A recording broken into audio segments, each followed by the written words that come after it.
दोस्तों, हर रिलेशनशिप में personal boundary होना बहुत ज़रूरी है। पर्सनल बाउंड्री क्या होती है? हर इंसान की एक पर्सनैलिटी है, एक आइडेंटिटी है, एक अस्तित्व है, उसको भी मेंटेन करना पड़ता है। आप एक इंसान से रिलेशनशिप में आ रहे हो, शादी कर रहे हो, इसका मतलब ये नहीं कि आप जुड़ के एक इंसान बन जाओगे, वो सिर्फ कहने की बातें हैं। हर इंसान अलग है और थोड़ा बहुत अलग होना दूसरे से ज़रूरी है। इससे आपकी पर्सनैलिटी इंटैक्ट रहेगी, यूनिक रहेगी। दोस्तों, एक छोटा सा एग्जांपल दूंगा। मेरे लिए एक प्रायोरिटी है, वो है मेरी फैमिली। नियरेस्ट फैमिली नहीं, मेरे कुछ रिश्तेदार भी, जो कि बहुत सारे हैं। उनकी कोई हेल्थ इमरजेंसी है, कोई परेशानी है, तो मैं उसको प्रायोरिटी पे रखता हूँ। सालों से मेरी वाइफ और मेरे बच्चे कॉम्प्रोमाइज़ करते आ रहे हैं। अगर कभी भी मेरी एक्सटेंडेड फैमिली में भी किसी को इमरजेंसी है, प्रॉब्लम है, तो मैं हर काम को छोड़ के, हर चीज़ को छोड़ के, चाहे मेरे बच्चे का बर्थडे ही क्यों ना हो, कोई ज़रूरी इवेंट ही क्यों ना हो, वहाँ चले जाता हूँ। ये मेरी लाइफ का एक रूल है, मेरी लाइफ की एक एसेंशियल रिक्वायरमेंट है, मेरी एक बाउंड्री है जिसको मेरी वाइफ रिस्पेक्ट करती है और कभी भी वो उसको क्वेश्चन नहीं करती है। ये सिर्फ एक एग्जाम्पल है। तो दोस्तों, मैं आपको बताऊंगा कि आपकी पर्सनल बाउंड्रीज क्या क्या होती हैं, या आपके पार्टनर की पर्सनल बाउंड्रीज क्या क्या होनी चाहिए जिनको आपको रिस्पेक्ट करना है। दोस्तों, सबसे पहली चीज़ है, हर इंसान की लाइफ में कुछ एस्पिरेशंस, कुछ गोल्स होते हैं, बड़े सपने होते हैं। उनकी लाइफ उनसे हमेशा एसोसिएटेड रहती है कि मुझे ये तो करना ही करना है। रोज सुबह उठ के आपको दिमाग में वही चीज़ आती है। तो ऐसे जो भी पैशन होते हैं ना, वो आपकी बाउंड्री है, या वो आपकी बाउंड्री के अंदर आते हैं। आपके पार्टनर को और आपको खुद को उनको रिस्पेक्ट करना पड़ेगा, क्योंकि आप उनको रिस्पेक्ट नहीं करोगे, उन पर कॉम्प्रोमाइज़ करोगे तो पूरी लाइफ खराब बीतेगी। रिग्रेट भी करोगे, पार्टनर को भी कोसोगे, रिलेशनशिप भी खराब रहेगी और लाइफ बेकार हो जाएगी। अगली चीज़ है, आपके कुछ बहुत क्लोज रिलेशनशिप्स, जैसे आपके माँ बाप, भाई बहन, कुछ बहुत अच्छे दोस्त।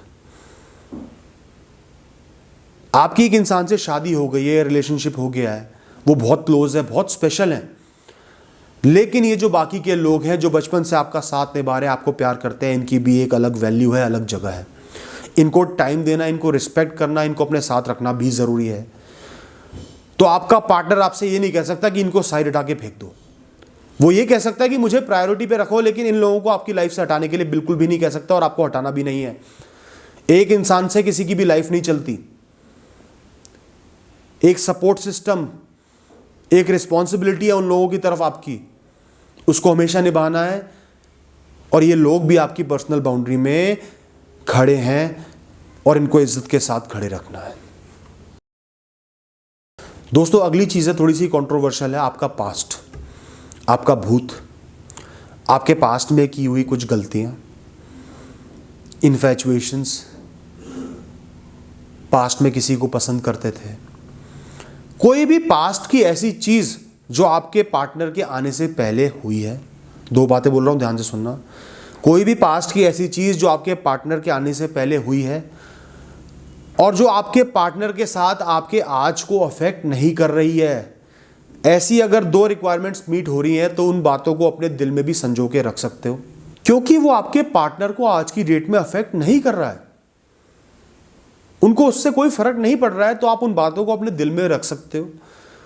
और अगर आपका पार्टनर कुछ बातें आपसे शेयर नहीं करना चाहता और वो आपको इंपैक्ट भी नहीं कर रही है आज की डेट में, तो उनकी बाउंड्रीज को रिस्पेक्ट करो, आज के अपने रिलेशनशिप को रिस्पेक्ट करो और उसको परस्यू करो, उसको बेटर बनाओ। इतने ज़्यादा इनसिक्योर फील मत करो। दोस्तों, अगली चीज़ है आपके रूल्स, आपके मॉरल वैल्यूज़, आपकी ऑनेस्टी, सच्चाई। हर इंसान की लाइफ में कुछ रूल्स होते हैं, मॉरल्स होते हैं, जो उसको डिफाइन करते हैं, उसको यूनिक बनाते हैं, उसको स्पेशल बनाते हैं, उसकी पर्सनैलिटी को स्ट्रांग बनाते हैं। जैसे आपका पार्टनर कल को आपको रिश्वत लेने को बोलने लगे कि पैसा कम आ रहा है तो रिश्वत लेना शुरू कर दो, या कुछ सेक्स के रिलेटेड आपके रूल्स हैं, उनको आपका पार्टनर तोड़ने को कह रहा है कि ये नहीं ये करो, किसी इंसान के साथ बदतमीजी या गलत व्यवहार करने को कह रहा है, तो जो भी चीज़ें आपकी मॉरल वैल्यूज़ को अफेक्ट कर रही हैं वो बिल्कुल भी नहीं त्यागनी। मॉरल्स नहीं है तो इंसान नहीं है। इंसान की सेल्फ रिस्पेक्ट जीरो हो जाएगी और वो किसी दीन का, किसी काम का नहीं रहेगा। दोस्तों अगला पॉइंट है आपकी सेल्फ एस्टीम, आत्मसम्मान। आपके पार्टनर को कोई हक नहीं है वो आपको गाली गलौज करे या आप पे हाथ उठाए। ना आपको कोई हक है कि अपने पार्टनर से गाली गलौज करो, गंदे भद्दे शब्दों का इस्तेमाल करो या उन पे हाथ उठाओ। बिल्कुल स्ट्रिक्टली ये चीज़ अलाउड नहीं होनी चाहिए। अगर एक रिलेशनशिप में कंटिन्यूसली ऐसी हरकतें हो रही हैं तो वो रिलेशनशिप बेकार है, उसको एंड करना सही है। फिजिकल अब्यूज की किसी भी रिलेशनशिप में कोई भी जगह नहीं है। मैं इसलिए कह रहा हूं, रोज मेरे पास बहुत सारे मैसेज आ रहे हैं कि हमारा पार्टनर हम पे हाथ उठाता है, शराब पी के मारपीट करता है, गाली गलौज करता है। सॉरी, बिल्कुल भी ऐसा रिलेशनशिप नहीं रखना, अकेले रह लो। दोस्तों अगला पॉइंट है आपका मी टाइम। हर इंसान को अपने साथ टाइम चाहिए होता है, इंट्रोस्पेक्ट करने के लिए, सोचने के लिए। तो 24 घंटे दो लोग एक साथ हैं तो उनका साथ रहना ज़रूरी नहीं है। कुछ टाइम सिर्फ अपने लिए रिजर्व होना चाहिए, अपनी लाइफ को एनालाइज करने के लिए। चाहे आपको अकेले घूमते हुए गाने सुनना पसंद हो या आपके पार्टनर को पसंद हो, अपने पार्टनर को थोड़ा टाइम उनके हिसाब से जीने दो। थोड़ा टाइम आपसे अलग रहना चाहते हैं, दूर रहना चाहते हैं, रहने दो।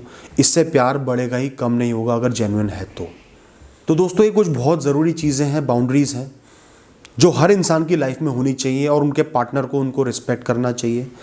इन बाउंड्रीज को क्रॉस करना मतलब एक इंसान को हर्ट करना, उनकी स्किन को नोचने के बराबर, चोट पहुंचाने के बराबर है। इतना कॉम्प्रोमाइज हर इंसान को करना चाहिए। इसी से आपका प्यार चलेगा, बना रहेगा, रिलेशनशिप अच्छा रहेगा। थैंक यू दोस्तों, ऑल द बेस्ट।